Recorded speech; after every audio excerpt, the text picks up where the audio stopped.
嗰啲唔好帶啊，燒焊唔好帶，唔好帶，唔好帶，仲要佢講3次。我點樣知道我自己嗰個工藝上面錯咗下嚟，砰一聲斷裂？燒完之後叫佢嚟，你冇搞錯？你咁屎嘅咁啊？哇，得冇？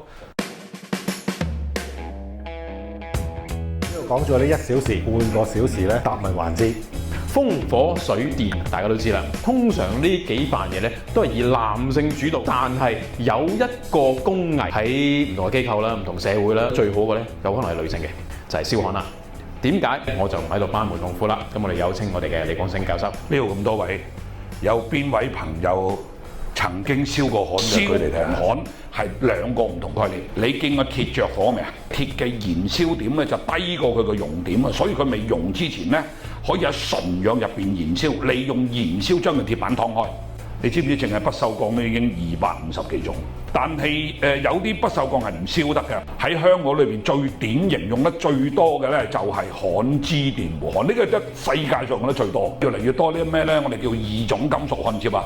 燒焊其實最難咧就係撻着佢，一篤落去就黐住啊！我哋俗稱叫撞向啊。你見到呢度焊就係啦，一嚿大一嚿細，燒到最尾啲鋼枝仲黐鬼埋喺度，甩唔到出嚟添。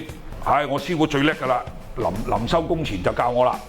嗱，僆仔，今晚咧你翻去咧就穩定啲男人頭嘅大眼。8磅喺度焊嚟講，其實好碎料嘅咋。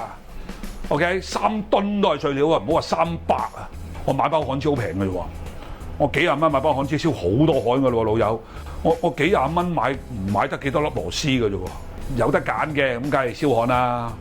拆貴咗佢啦，咪啱啦。既然喺度啦，你咪自己學燒焊，學完之後自己燒翻佢嘛。